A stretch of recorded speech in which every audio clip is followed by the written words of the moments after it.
The drone's red eye found him before anyone could shout a warning. It hung in the open panel, barrel cycling, and the room went still in the way a held breath goes still. Nobody moved. Nobody but the human. Elias Wren stood up. Not fast, not slow either, just steady, the way a man stands when he's done thinking about it. His chair scraped once against the floor. Heart rate 61 beats a minute. It had been 61 beats a minute for the last 40 minutes, through threats, through a predator's open jaw 6 inches from his throat, through everything this room had thrown at him. The drone's threat index flickered, recalculated, flickered again. He took one step forward. The drone lowered itself an inch, then another. The barrel stopped cycling. A soft mechanical sigh, and the whole unit folded back into the wall like it had changed its mind about existing. The panel resealed with a click that sounded too loud in the silence. Commander Vile's voice came through the speaker, flat and careful. That wasn't supposed to happen. 40 cadets exhaled at once. A Threx beside the back wall let his claws retract with a wet little snap. Nobody looked at Elias. Everybody looked at Elias. Taran Vex, predator of the Ralkan Dominion, 6 retractable claws on each black-furred hand, looked at the human cadet sitting back down beside him and understood, for the first time in his life, that he had no idea what fear was supposed to look like anymore. That had started 40 minutes earlier, but before it gets there, you should know how an instructor locks a door and why nobody in that room thought to ask him to stop. If you've ever wondered what happens when the galaxy's deadliest predator sits down beside the one species that won't flinch, you're about to find out, because nobody in Training Hall 7 saw it coming, least of all the predator. The cadets were already laughing when the human walked in. It started low, a ripple of clicks and tail thumps along the back row, the kind of sound a room makes when it's decided something before it's seen the proof. Elias Wren crossed the floor of Training Hall 7 in a plain grey uniform with no rank bars, no weapon, and a data pad tucked under one arm. He didn't look around. He didn't look nervous. He looked, if anything, a little bored. A Threx cadet near the front flicked his claws out and back in, a habit that meant I could end you, and we both know it.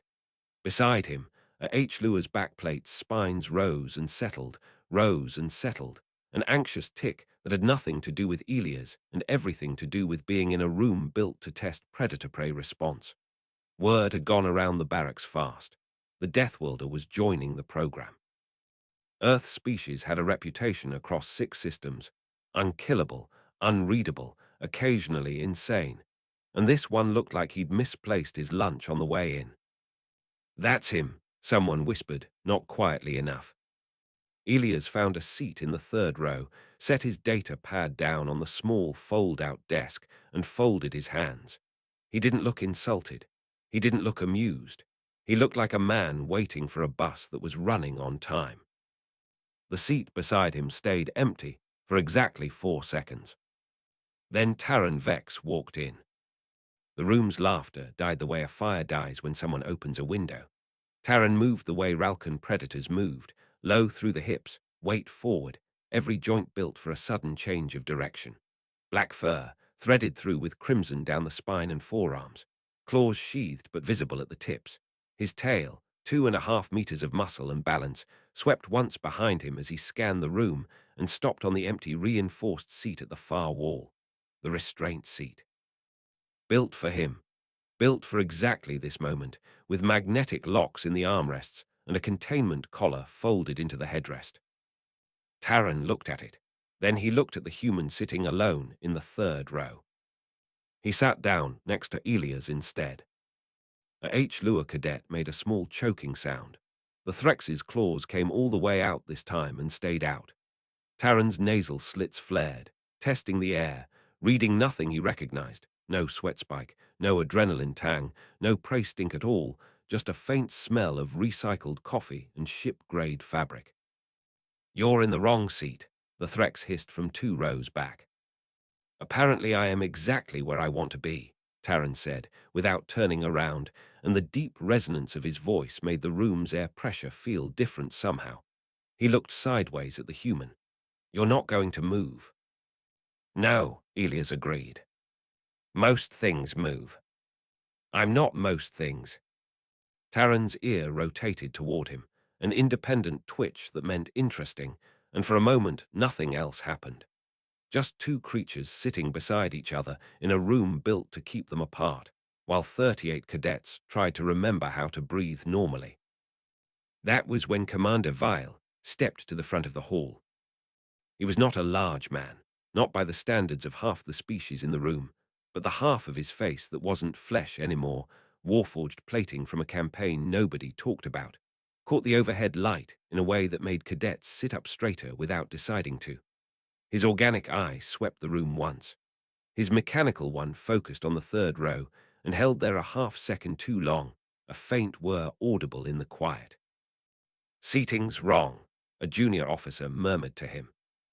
"I noticed," Vile said. "He didn't fix it." Instead, he walked to the control panel set into the front wall, the kind with a flat glass surface that lit up under palm. He pressed his hand to it and held it there, and something in the room changed before anyone heard a sound. The overhead lights shifted from white to a dim amber red. A low hum started in the walls, the sound dampeners engaging, the kind of pressure change you feel in your ears more than hear. "Commander," the junior officer said, voice tightening. "This is a joint species tactical division evaluation," Vile said, to the room now, not to the officer. "Predator response baselines have been mapped for 40 years. Prey response baselines for longer than that. What we do not have a baseline for," his mechanical eye tracked again to the third row, "is a species that registers as neither." He pressed a second control. Somewhere in the back wall, a heavy bolt slid home with a sound like a held promise. The doors of Training Hall 7 locked. I'll be honest. What happened in that room over the next 40 minutes is the reason half the academy still won't sit near a Ralcon without checking the exits first. Stay close. Communications cut out next, every cadet's wrist comm going dark at once, a small chorus of confused taps and muttered curses. The dampeners finished their work, and the ambient noise of the hall, boots shifting, claws clicking, the low rumble of 40 different respiratory systems, dropped to something close to silence. "This is a live evaluation," Vile said. "Not a drill. Containment is active. It will remain active until a resolution state is reached." "Resolution of what?" the Threx cadet demanded, claws fully out now, voice pitched high. Vile didn't answer him. He was looking at the screen built into his podium, where a wall of biometric data scrolled in real time. 40 cadets' heart rates, cortisol markers, pupil dilation, all climbing in slow, predictable arcs. Predator cadets running hot with aggression readiness. Prey cadets spiking with stress hormones. A H-Lua near the door had gone rigid, spines locked flat against her back. The posture of an animal that has decided running is no longer an option. One line on the screen sat untouched at the bottom, flat as a held note. RENE 61 BPM. Cortisol undetectable. Vile's mechanical eye whirred, refocusing, like it didn't trust its own read. He'd seen Ralcon at 61 under heavy sedation. He'd never seen it from a conscious, unmedicated, fully alert cadet sitting 18 inches from an apex predator's open jaw. Taran had noticed the number 2 not from the screen, but from something deeper, something in the air between them that predators read before they understand they're reading it. He shifted in his seat, just slightly, angling his shoulders toward Elias the way a Ralcon angles toward something worth a second look. "You should be afraid of me," he said, quiet, not a threat yet. A genuine observation, the kind made between two professionals. Elias glanced at him, unhurried, the way you'd glance at someone who told you the sky was blue. "Should I?" "Everyone is." "I'm not." "Why not?" Elias considered the question with the same patience he'd given the empty room when he first walked in. He didn't lean away. He didn't lean in either. "I'll tell you in a minute," he said.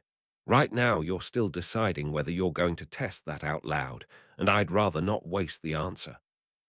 Taran's ears flattened, just for a second, the closest thing to a flinch his species had, and across the front of the room, Commander Vile's mechanical eye whirred again, capturing it, filing it away.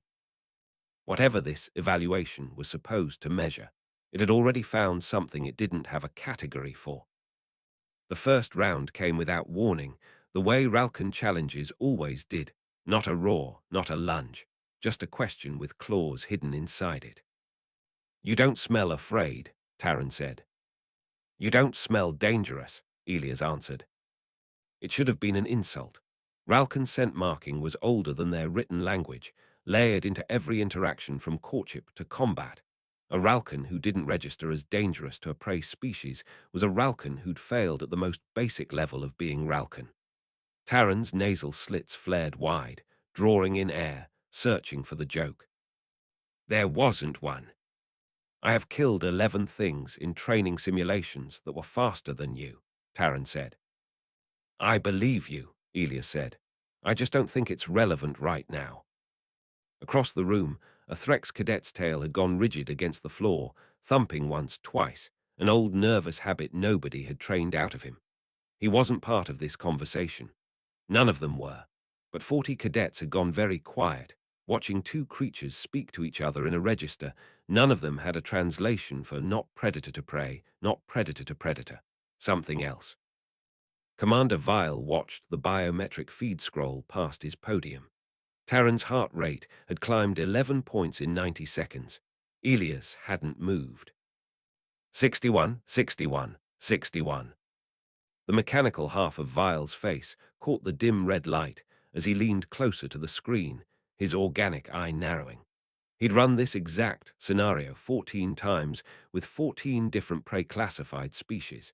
Every one of them had broken by the second exchange. Some had broken before the doors finished locking. "Round 2, he murmured to the junior officer beside him, too quiet for the cadets to hear. "Watch this." Taran stood. It wasn't fast. Ralkan didn't need fast for this kind of move. Just presence, just the slow unfolding of 2.5 meters of muscle and fur, until he was standing over the seated human, tail sweeping low behind him, claws sliding half out of their sheaths with a sound like a drawer opening. The room's temperature seemed to drop 2 degrees that weren't actually on any sensor. "You should move," Taran said. "That's what prey does." Elias looked up at him, still seated, still calm. "That's what predators expect. And if I don't care what you think I should do?" "Then you've already decided this isn't about me," Elias said. "It's about everyone else in the room watching you decide whether I matter enough to react to, which means it was never really my move to make." Taran's claws stopped, half extended, caught mid-motion in a way that looked almost painful. Something passed across his face that the room's translation protocols didn't have a word for. Not confusion exactly, not anger. The particular stillness of a creature whose instincts had just been handed back to him as a question. "You think you've solved me," he said low. "I think you're the only one in this room who hasn't decided yet whether this is real," Elias said. "Everyone else picked a side 40 seconds in. You're still deciding. That's not weakness. That's the only honest thing that's happened here today." The dampeners hummed. Somewhere behind the front wall, a relay clicked over, recalibrating something nobody in the room could see, the first sign, though no one noticed it yet, that the chamber itself had begun listening differently than it had 10 minutes ago. A H-Lua cadet near the door made a small sound, barely audible, and pressed her spine flat against the wall. She wasn't looking at Taran anymore. She was looking at the readout above the door, a soft green light that hadn't been green when the session started. Nobody else clocked it, not yet. Taran sat back down, not because he'd lost, because, for the first time in his combat record, sitting down felt like the more dangerous move, and some animal part of him wanted to know what that meant. "I could kill you," he said, quieter now, not a threat, closer to a confession. "You could try," Elias said. No bravado in it, no challenge. Just the flat, unhurried truth of a man stating a fact about weather. Taran's ear rotated toward him, slow, deliberate, the gesture a Ralkan makes when something has stopped being a test and started being a problem worth solving honestly. Why would you say that like it doesn't frighten you? Because it's true and being frightened wouldn't change the outcome, Elias said. If you decided right now, this second, that you were going to kill me, my being afraid wouldn't slow your claws down by half a second. So what would it buy me? A worse last 90 seconds. I'd rather spend them talking to you. For a long moment, nobody in Training Hall 7 made a sound. Then, from the back row, a Threx cadet, the same one who'd flicked his claws when Elias first walked in, let out a low, involuntary whine, and pressed both hands flat against his own chest like he was checking that his heart was still doing what hearts were supposed to do. It wasn't. It had slowed. Commander Vile's mechanical eye whirred and refocused twice in quick succession, locking onto a new line that had just appeared on the biometric feed, not Elias, not Taryn's. The Threx cadet's heart rate, climbing down off its panic spike, settling towards something it had no business settling toward. 63 beats a minute, then 62. Sir, the junior officer said, voice tight, that's not possible. Biological entrainment across species doesn't. Note the time, Vile said, and his voice had lost some of its flatness. Note the time and keep watching. This is the part nobody believed when I first told it. Stay with me. The room had started, very slowly, to breathe like Elia's wren. Not all at once, not dramatically. H. Lua's spines, which had been locked rigid against her back for the better part of 20 minutes, eased down by a fraction. A pair of omnispecies cadets near the middle rows, who'd been mirroring the dominant tension in the room the way their species always did, found their shoulders dropping half an inch without deciding to drop them. It wasn't calm exactly. It was something quieter than calm, the absence of a reason to keep bracing. Taran felt it too. He felt it in the muscles along his spine that had been coiled tight since the doors sealed, in the place behind his ribs where a Ralkan kept its readiness for violence stored and ready.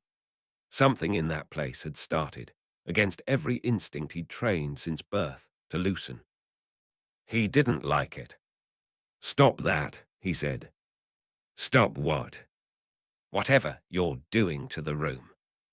Elias considered this with the same unhurried patience he gave everything. I'm not doing anything to the room, he said. I'm just not giving it anything to react to. The room's reacting to that instead. That's not the same thing, but I understand why it feels like it from where you're sitting. Explain the difference. You will lose your temper, Elias said, and for the first time there was something almost gentle in it, not pity, something closer to respect. Eventually, today, tomorrow, in a real fight where it actually matters, I will stay calm. It wouldn't end well for you, and that's not a threat, that's just what the numbers say. So I'd rather not find out which version of this room we're in. Wouldn't you? Taran's claws, still half extended this whole time, slid the rest of the way back into their sheaths. Slow, deliberate. The sound of a decision being made somewhere below conscious thought. He didn't answer the question. He didn't have to. The room had already heard the answer in the silence that followed it, and somewhere above them, behind a reinforced observation pane, none of the cadets could see. A second figure had been watching the feed for the last 6 minutes with her arms folded and her expression unreadable, someone whose name wasn't on the roster for this session at all, and whose presence here, if anyone had thought to ask, nobody could yet explain. The observation pane cracked.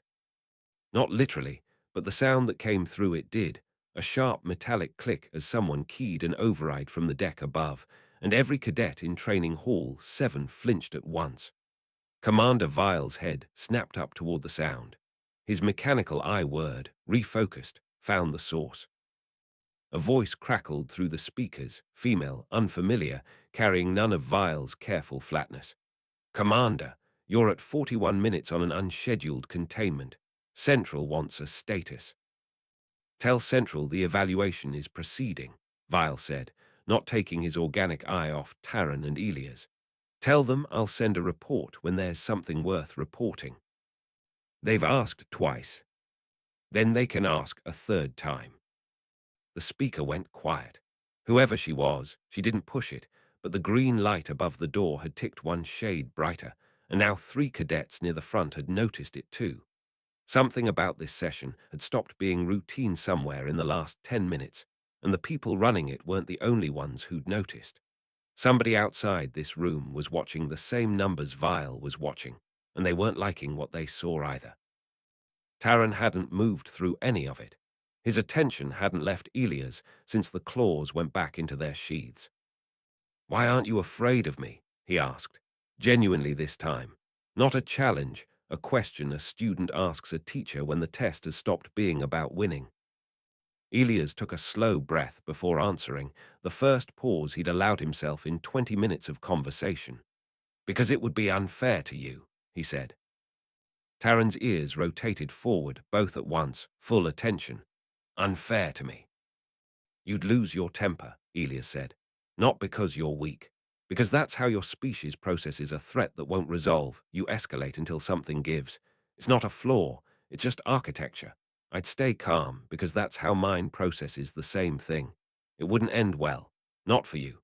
So being afraid of you wouldn't change the outcome. It would just mean I spent the next 10 minutes scared instead of useful. I'd rather be useful." The words landed differently this time than the soft echo of them 10 minutes earlier. Taran felt it in his chest, in the place where Ralkan kept their pride stored next to their claws, the particular ache of hearing a truth you already half knew, said out loud by someone who hadn't needed to raise his voice to say it. He didn't answer right away. Around them, the room had gone fully silent, the kind of silence that has weight to it. A Threx cadet in the back row, the one whose heart rate had dropped without his permission earlier, had stopped fidgeting entirely and was watching the exchange with something close to reverence. The H-Lua near the door had both hands pressed flat against the wall, steadying herself, though there was nothing in the room actively threatening her anymore. Hadn't been for several minutes. She just hadn't caught up to that fact yet. "You're not submitting," Taran said finally, working it out loud, the way predators sometimes had to talk themselves into understanding. "You're not dominant either. You're not doing either of the things I know how to read." "No," Elias agreed. "Then what are you doing?" "Reframing it," Elias said. "Not dominance, not submission. There isn't a hierarchy here to win, Taran. There's just a conversation, and you keep waiting for it to turn into something it isn't going to turn into." For a long moment, Taran said nothing. Then, slowly, deliberately, in a motion that cost him more than any combat maneuver in his record, he leaned back in his chair, shoulders down, tail still. The posture of a predator choosing, not being forced, to stand down from a confrontation that had never technically started. The biometric feed at Vile's podium did something it had not done in 14 prior trials of this evaluation. It converged. Not just the Threx Cadet, not just the H-Lua. Across all 40 readouts, heart rates that had been scattered between panicked spikes and aggressive plateaus began drifting, slow and unmistakable, toward a single shared number. 63, 62, 61. The room itself, every species in it, predator and prey, and the omnivorous ones who mirrored whatever was strongest in a space, had started breathing on Elia's Wren's rhythm without a single one of them deciding to. Vile stared at the screen for 3 full seconds before he spoke, and when he did, his voice had lost every trace of its usual flatness. "Note the time," he said to the junior officer, quieter than before. 43 minutes, full room entrainment. I've never seen this published, not once. This is the part that still doesn't have a name in any military manual. They tried to write one after. It didn't take. Vile crossed to the front of the hall, slow, the metal half of his face unreadable in the dim red light. He stopped a few feet from Taran and Elias both, and for a moment he simply looked at them, the predator who'd stopped posturing, and the human who hadn't moved a muscle that didn't need moving in over 40 minutes. "Cadet Wren," he said, "when did you decide you weren't going to react?" Elias glanced up at him, unhurried as ever. "Before I walked in," he said. "Reacting was never going to help anyone in this room, including him." A small nod toward Taran.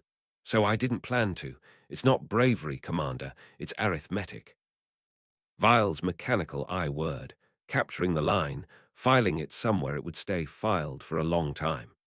He reached into his jacket and produced a small data chip, turning it once between two fingers, an old habit, a thing he did when he was thinking and didn't want anyone to see his face doing it. He didn't say anything else for a moment, just stood there, turning the chip, the room around him settling into its strange new quiet. Then the lights flickered. Not the deliberate dim-to-red of the lockdown sequence. A stutter, half a second, the kind of thing that happens when a power relay somewhere behind a wall takes a load it wasn't built to handle. Vile's head turned toward the back of the hall, toward a section of wall that, until this exact moment, every cadet in the room had assumed was simply wall. A faint hiss followed the stutter, mechanical, almost too quiet to hear under the hum of the dampeners. The temperature in the back third of the room dropped, not dramatically, just enough that breath started showing faintly in the red light, and the unmistakable mineral tang of ozone crept into the recycled air. "Sir," the junior officer said, voice climbing an octave, "Containment Panel 7 is reading." "I see it," Vile said. Nobody else had noticed yet. 40 cadets, still riding the strange calm of entrainment, hadn't registered the new sound or the new smell. Taran had. His nostrils flared, scent testing automatically, and his ears swiveled toward the back wall with the speed of an animal whose instincts had just woken back up after 40 minutes of being talked down. "Something's wrong," he said low to Elias. Elias didn't look at the wall. He looked at his data pad, sitting untouched on the small fold-out desk in front of him exactly where he'd set it 43 minutes earlier, and for one strange, ordinary moment he reached out and straightened it half an inch, squaring its edge with the edge of the desk, the small fussy gesture of a man tidying a workspace that didn't need tidying. A breath, nothing more. Then the panel behind the back wall ground open on rails that hadn't moved in months, and the room finally understood what Containment Panel 7 had been built to hold. The drone unfolded from the dark of the panel on thin hydraulic limbs, its single red eye sweeping the room and locking, almost immediately, onto the nearest live signature. Taran. His pulse had spiked back up the moment the panel ground open, Predator instinct doing exactly what Predator instinct was built to do, and the drone's threat index read that spiked the way it had been programmed to read it. A target in motion. A target ready to fight. It armed with a soft mechanical click, barrel cycling toward him. "Don't move," Elias said. "Quiet, not to the room, to Taran." "I wasn't planning to," Taran said through clenched teeth, every fiber of him screaming to do the opposite. The cadets around them had finally caught up to what was happening, and 40 minutes of hard-won calm shattered in half a second. The H-Lua near the door screamed. The Threx cadet scrambled backward over his own chair. Vile's voice cut through the chaos, sharp now, all the careful flatness gone. "Sit still. All of you sit." The drone's targeting whine climbed half a tone higher. Elias Wren reached forward, straightened his data pad the last half-inch it didn't need straightening. The same small, fussy, ordinary gesture he'd made minutes earlier. The kind of thing nobody in the room would think twice about. And then he stood up. Not fast, not slow, just steady, the way a man stands when he's already decided how this ends. The drone's eye swept off Taran and found him instead. No alarm blared. No threat display activated. No reason for the machine to read him as anything at all, because there was nothing to read. No spike, no tremor, no scent of fear under the recycled air, just a heart beating at 61 and a man walking forward like he had somewhere to be. He took one step. The drone's barrel lowered an inch. He took another.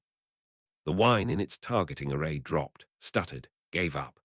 The unit folded down on its own limbs, red eye dimming, and powered itself off mid-cycle with a small defeated sigh that sounded almost embarrassed. The panel ground shut behind it on the same rails, sealing with a click that echoed through a hall that had gone completely, perfectly silent. Nobody moved for 3 full seconds. Then the room exhaled, all 40 cadets at once, the same shared breath they'd been sharing without permission for the better part of an hour. Commander Vile crossed the floor without a word and stood in front of Elias for a long moment, his mechanical eye whirring, refocusing, capturing something it would keep filed for years. When he finally spoke, his voice had dropped to something almost private, meant for the room but not performed for it. "Humans win," he said, "by not reacting when everyone expects them to." He turned, slow, taking in the cadets, the Threx still gripping the back of his fallen chair, their H-Lua pressed against the wall with her spines finally, fully flat. He didn't defy instinct, Vile said. He controlled it. That's the lesson, not strength, not size. The space between a threat and your response to it, that space is the only thing any of you actually own. Taran sat very still in his chair, claws fully sheathed, tail motionless against the floor, looking at the sealed panel like it had asked him a question he was still answering. The doors unlocked a moment later, the heavy bolts sliding back with the same sound that had locked them in nearly an hour before. Nobody stood right away. The lesson hadn't ended. It had just stopped needing the room to be sealed. 3 days later, Elias found Taran on the observation deck, where the reinforced glass gave way to open stars, and the recycled air finally smelled like something other than ozone and adrenaline. "You knew," Taran said, without turning around. "Before the panel opened, you straightened your pad like you already knew something was coming."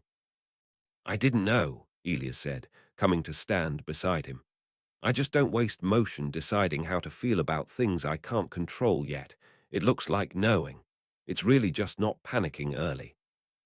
Taran's ears rotated toward him, the old gesture, softer now than it had been in Training Hall 7. "What would have happened," he asked, "if you hadn't stood up?" "You'd be explaining that to medical," Elias said. "Probably mine. Possibly yours too, depending on how the drone reassessed the room once it lost its first target."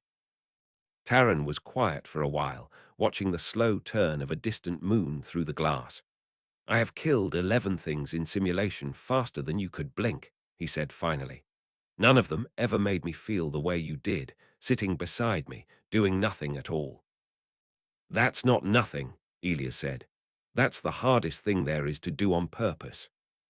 A data chip changed hands behind them in the corridor, Vile, passing reassignment orders to a tactical liaison without breaking stride, his voice carrying faintly through the open door.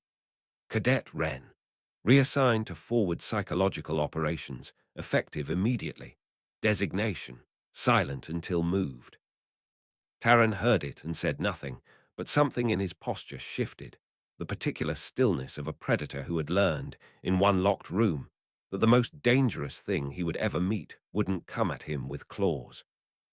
He didn't ask what silent until moved meant. He understood it perfectly. It meant the room would never see it coming either, not because Elias would hide, but because there would be nothing for any threat assessment system in the galaxy to register until the exact moment it stopped mattering whether they'd registered it at all. Elias picked up his data pad from the rail where he'd set it down, tucked it under his arm, and turned for the corridor. Worn casing. Chipped corner.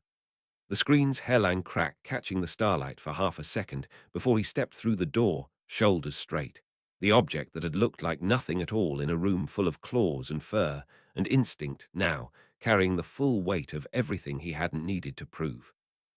Commander Vile watched him go from the gallery above, mechanical eye tracking the slow, even rhythm of his walk, no faster leaving than he'd been arriving. 40 cadets had learned a lesson that morning about predators and prey. Vile had learned something else. He turned from the rail, looked once more at the empty hall below, where a reinforced seat sat untouched against the far wall, built for a predator who hadn't needed it, and spoke to no one in particular, the words settling into the quiet like something finally filed in its right place. "They'll never see him coming."